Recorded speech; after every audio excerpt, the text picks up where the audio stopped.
안녕하세요 여러분, 아키윤입니다. 이번 시간엔 제가 포착한 커튼홀 시공 영상을 짧게 보여드리려고 그래요. 저는 왜 이렇게 이런 게 재밌는지 모르겠는데, 왜냐면 제가 대학교 학창시절에 꿈이 이렇게 초고층 빌딩을 좀 설계하는 거였어요. 그래서 이렇게 큰 건물들을 보면은 좀 흥미가 느껴지는 것 같아요, 기본적으로. 아무튼 그래서 이 커튼홀 시공 영상에 이어서 요새 많이 생겨나고 있죠, 커튼홀 룩. 어떤 구독자분께서 댓글을 달아주셨었어요. 커튼홀 룩에 대해서도 한번 설명을 해달라. 그래서 뭐 그거에 대해서도 간단하게 한번 짚고 넘어가 보려고 합니다. 제가 시공 영상 보여드리려고 하는 건물은 요 건물이에요. 굉장히 높죠. 지금 이렇게 저희 회사 옥상에서 이 해당 건물을 바라본 건데, 지금 한 동처럼 보이는데 사실 이 뒤에 한 동이 더 있습니다. 이 건물이 뭐냐면 바로 이전에 이렇게 르네상스 호텔, 강남에 르네상스 호텔이 자리 잡고 있던 부지예요. 지금 이렇게 지도를 보시면 이게 테헤란로예요. 그래서 2호선 라인이고 역삼역이 있고 선릉역이 있는데, 그 중간 지점에 이렇게 어마어마하게 넓은 부지가 있죠. 원래는 여기가 르네상스 호텔이었어요.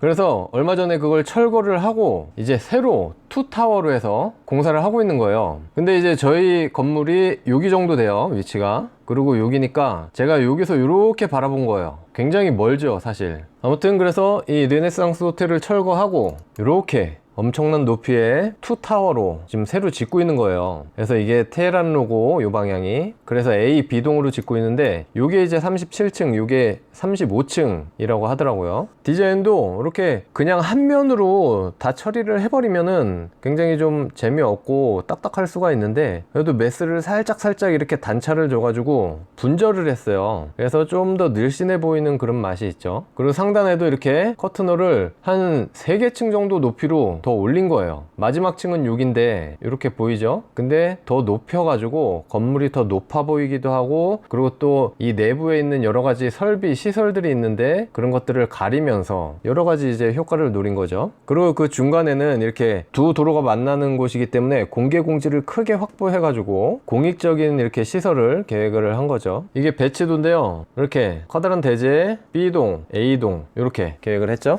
그리고 이제 나머지는 다 외부 공간은 공개 공지로 해서 조경으로 잘 처리를 해놨고, 이렇게 확대해 보니까 여기 이렇게 단차 있는 면이 이렇게 보이죠. 단차 톱날처럼 살짝 이렇게 해서 이제 메스를 분절해서 좀 더 길어 보이고 지루하지 않은 느낌을 준 것 같아요. 그래서 A동은 업무시설과 숙박시설이 같이 있고, B동은 업무시설만 있게 이렇게 설계가 되는 것 같습니다. 아무튼 그래서 그 방향에서 쭉 보니까 이제 저 뒤에 A동은 안 보이고 B동만 보이는 거고, 이렇게 분절된 커튼홀이 분절된 요소가 보이죠. 메스 분절해서 길어 보이는 효과. 그래서 좀 확대해 보면 여기가 이렇게 최상층 슬랩인 거예요. 그리고 지금 여기에 여러 가지 막 프레임들 있잖아요. 이런 것들은 아마도 그 커튼홀이 한 3개 층 높이 정도 더 올라간다 그랬잖아요, 위로. 이렇게 그런 것들을 이제 받쳐주기 위한 구조체 아닐까 싶어요. 이렇게 받쳐주기 위한 커튼홀들. 근데 또 따지고 보면 굉장히 뭔가 내부로 꽉 차있고 복잡해 보이죠. 단순히 커튼홀을 잡기 위한 부재치고는 뭔가 굉장히 좀 복잡해 보이기도 하는데, 아무튼 제가 그 얘기 하려는 거가 아니고, 지금 보시면 이렇게 커튼홀 모듈을 하나하나 붙여오고 있어요. 먼저 그 이전에 커튼홀에 대한 기본 개념을 제가 정리한 영상이 있습니다. 바로 이 영상인데요, 요걸 먼저 한번 봐보시면 도움이 많이 되실 거예요. 커튼홀에 대한 기본적인 내용들, 그리고 시공을 어떻게 하는지 그런 것들을 제가 잘 설명을 해드렸으니까. 그리고 요 영상에서 이렇게 제가 2006년도에 시카고에 있을 때, 미국 시카고에 있을 때 다운타운에서 공사하는 건물 찍었다고 얘기했었죠. 그러면서 지금 여기도 커튼홀 공사를 하고 있는데, 확대를 해보면 이렇게 이런 소형 크레인을 이용해서 커튼홀 모듈을 하나하나 끌어올려 가지고 이렇게 하나하나 짝짝 붙여 나간다, 이렇게 설명을 해드렸었어요. 근데 제가 요 건물에서 똑같이 이렇게 시공을 하고 있는 거를 발견을 한 거죠. 그래서 이 영상을 옥상에 올라가서 포착을 한 거예요. 바로 보여드릴게요. 자, 잘 보셔야 돼요. 지금 벌써 올라가고 있죠. 위층에서 크레인으로 당겨 가지고 이 화질이 너무 깨져요. 제가 핸드폰으로 너무 당겨서 찍어 가지고. 그래서 지금 이렇게 한 바퀴가 또 돌아가요. 그러면서 이 위치에 붙습니다.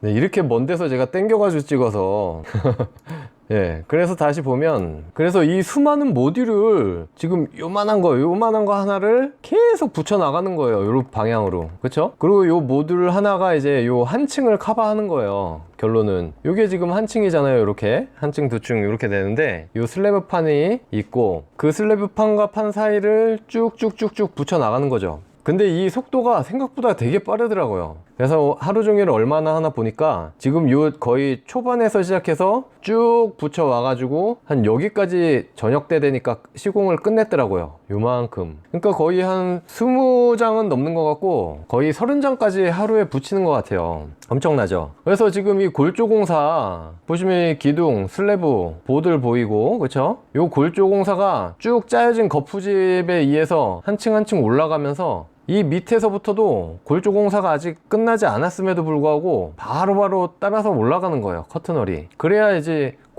공사 기간이 단축이 되겠죠. 그래서 거의 지금 골조가 끝난과 동시에 이렇게 차고 올라온 거예요. 그리고 가만히 저도 생각해 보니까 왜 이렇게 고층 빌딩에서 이런 공법을 쓸 수밖에 없나 생각을 해보니까, 보통 제가 지난 영상에 커튼홀 영상에서 알려드렸지만 어지간한 동네에 있는 건물들 뭐 한 5, 6층 정도 된다 그런 건물들은 보면 커튼홀을 쫙쫙쫙 바부터 먼저 시공을 합니다. 골조에다 이렇게 바부터 붙여요. 그러니까 커튼홀 프레임부터 이렇게 붙인 다음에 뭐 이제 겉에서 크레인이나 리프트 같은 거를 타고 찡 올라가요. 올라가서 직접 사람이 여기다 유리를 껴넣어요. 껴넣는 방식인데, 이 큰 건물은 도대체 어떻게 리프트를 타고 올라가서 여기에다 유리 한 장을 껴넣겠습니까? 그리고 또 이렇게 프레임들을 먼저 쫙쫙 설치하기가 너무 힘들겠죠. 너무 높고 큰 건물이니까. 그러니까 그냥 안전하게 이렇게 내부에서도 공사를 할 수 있게끔 여기에서 보시면은 되게 확대를 해서 안 보이는데 이렇게 줄이 있었어요. 이렇게 인양 고리가 있어서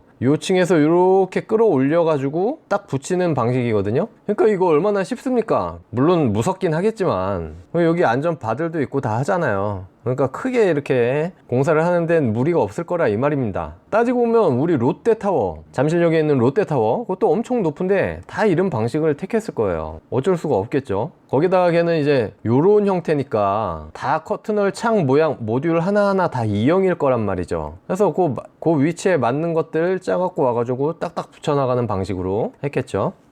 어쨌든 오늘 요 공사 영상 보여드리려고 한 거였는데요. 뭐 하는 김에 그 질문하셨던 커튼홀 룩에 대해서도 한번 말씀드려 볼게요. 네, 요 지금 아파트예요. 그래서 제가 언젠가 또 영상을 만들긴 할 것 같아서 출퇴근길에 요 아파트가 있거든요. 어디냐면 이렇게 테헤란로 방금 그 길이에요. 그 르네상스 호텔에서 쭉 이제 남쪽으로 내려오면 여기죠. 개포 지하차도에서 이렇게 나오면 개포 레미안 포레스트, 딱 요거네요. 요 아파트. 요 아파트에서 요 도로변에 있는 요 동들에 대해서만 이렇게 커튼홀 룩을 채용을 했더라고요. 디자인을. 그래서 이제 요런 사진이에요. 다른 각도에서 보면 이렇게 보여. 원래는 여기가 이제 콘크리트 다 벽이죠. 아파트니까 콘크리트 벽에 요런 빵빵이 창만 이렇게 뚫려 있어야 되는데 요런 면들처럼요. 이제 이쪽은 또 대로변이고 하다 보니까 어느 정도 이제 미관적으로 좋아 보여야 된다고 생각을 했겠죠. 그래서 이렇게 시공을 하고 있더라고요. 보시면 요 각 동마다 요 부분에 해당되는 모서리 부분에 이렇게 시공을 하고 있어요.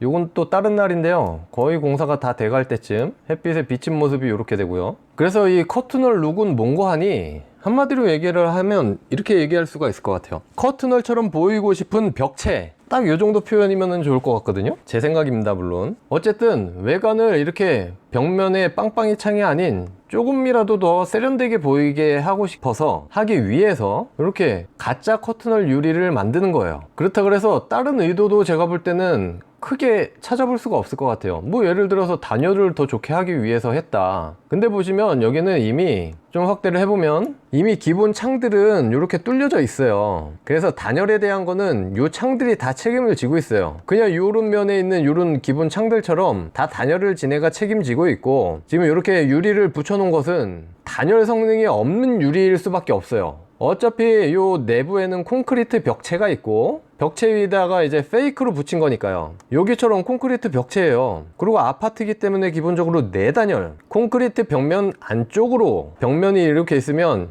요 안쪽으로 단열재가 붙어 있어요. 그렇기 때문에 이미 단열에 대한 거는 해결했고, 그러다 보니까 여기는 단열 성능이 필요 없는 그냥 한 장짜리 유리. 원래 우리 커튼홀 유리에는 최소 페어 유리, 요 복층 유리, 이 사이에 공기가 들어있는 유리를 쓴단 말이에요. 심지어 삼중 유리까지도 써요. 이렇게 걔는 이제 단열 성능을, 단열재가 붙지 않는 공간이기 때문에 단열 성능이 있어야 돼서 이렇게 하는 건데, 여기는 그런 유리를 쓸 필요가 없죠. 괜히 비싸게 중복으로 뭐 단열할 만큼 이렇게 굳이 또 요 면만 그렇게 할 필요도 없어요. 형평성에도 안 맞겠죠, 다른 세대들하고. 그러니까 이제 겉에다 껍데기 유리만 붙이는 거라고 보면 돼요. 그러니까 단열이고 뭐고 그런 걸 떠나서 그냥 조금이라도 세련돼 보이자, 이런 측면밖에 없다고 볼 수가 있는 겁니다. 지난 시간 요 영상에서도 말씀드렸듯이 여기도 일부 구간은 콘크리트 옹벽에 이렇게 유리가 붙어요, 이런 구간들. 근데 그런 부분들도 저는 참 좋은 시도고, 때로는 디자인을 위해서 충분히 그렇게 할 수 있다, 아주 좋은 시도다,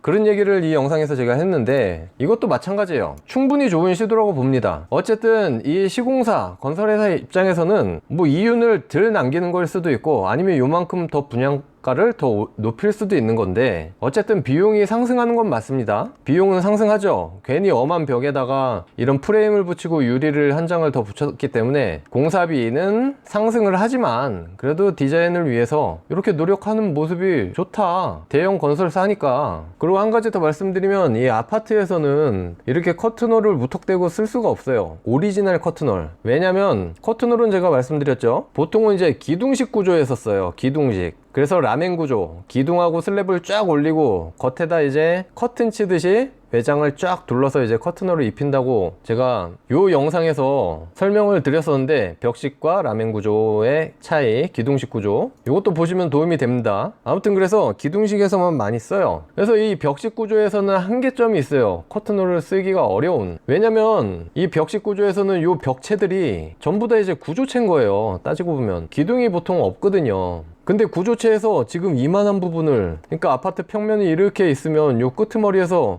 요 부분을 벽체를 없애고 커튼홀을 붙인다, 굉장히 어렵겠죠. 이 외곽은 원래 벽체로 꽉 잡아줘야지 이게 기둥 역할을 하면서 튼튼하게 잡아줄 텐데, 여기 이만큼을 벽체를 까낼 수가 없잖아요. 그래서 이제 이렇게 커튼홀 룩을 쓰는 겁니다. 그래서 요새 보니까 커다란 규모가 큰 공동주택에서 보통 많이들 쓰더라고요. 요새 유행하는 것 같아요. 아무튼 그런 시도들 칭찬하는 바이고요. 네, 이렇게 보시면 이렇게 끄트머리에, 동해 끄트머리 도로 쪽에다가 이렇게 쓴 걸 볼 수 있죠. 요건 이제 멀리서 보게 되면 이렇게 길게 쭉쭉 찢어진 모습들. 근데 사실 이 부분을 회색으로 칠한지 이게 유리인지 잘 구분이 안 가더라고요, 멀리서는. 이런 느낌들이죠. 물론 다른 아파트들에도 많이 적용된 게 있는데 더 넓게 적용이 될 수도 있고 더 다른 부분에 적용을 할 수도 있는데, 저는 주변에서 일단 제가 실제로 촬영한 건 요거밖에 없어서. 요게 이제 오늘 아침에 찍은 사진이에요. 근데 여기서 좀 치명적인 단점이 있더라고요. 이게 유리가 반사되는 각도에 따라 다 다르게 느껴지잖아요. 근데 딱 아침에 오늘 날씨가 좋았는데 제가 본 방향에서 보니까 유리 뒤에 그 콘크리트 벽면이 그냥 너무 잘 느껴지죠. 바로 보이죠. 그냥 누가 봐도 이거 뭐야? 뒤가 막혀있네? 이런 느낌이 들어요. 요건 거의 정면에서 본 건데 얘 보면 더 심하죠. 이 뒤에 하얀 벽면이 그냥 보여요. 유리면도 어느 정도 좀 반사가 돼가지고 쨍 하면서 유리다 그래야 되는데, 빛이 너무 파고드는 빛이라 지금 각도가 이렇게 보이고 있습니다. 안쪽에도 이렇게 좀 쓰긴 썼네요. 커튼홀 룩을 일부 구간 쓰긴 썼어요. 그래서 한 가지 더 신경을 쓴다면, 유리도 이제 종류가 많습니다. 그래서 투과되는 거, 반사도, 코팅을 얼마나 하느냐에 따라서 이제 반사율이 또 달라져요. 근데 요럴 때는 좀 반사가 되는 유리를 쓰면 좋을 것 같아요. 그래서 최대한 요 안이 안 들여다 보이는, 그래야 아무래도 그 커튼홀 반짝거리는 유리 효과가 극대화될 거예요. 지금 이렇게 보면 언뜻 보면 그냥 판넬 같이 느껴지기도 하고 그렇거든요. 그냥 알루미늄 복합 판넬 붙여놓은 건가 싶기도 해요. 그래서 유리 컬러나 이런 것들이 좀 선택이 살짝 아쉽긴 한데요, 어쨌든 시도는 좋다, 그렇게 말할 수 있을 것 같습니다. 그래서 정리를 하면 이 커튼홀 룩이랑 커튼월이랑 뭐 비교 자체가 안 될 것 같아요. 둘의 장단점을 따지기도 애매하고요. 이미 그 사용되는 그 구조체 자체가 다르고 용도 자체가 다르기 때문에 이게 뭐가 좋다 이렇게 단순히 할 수도 없는 문제고요.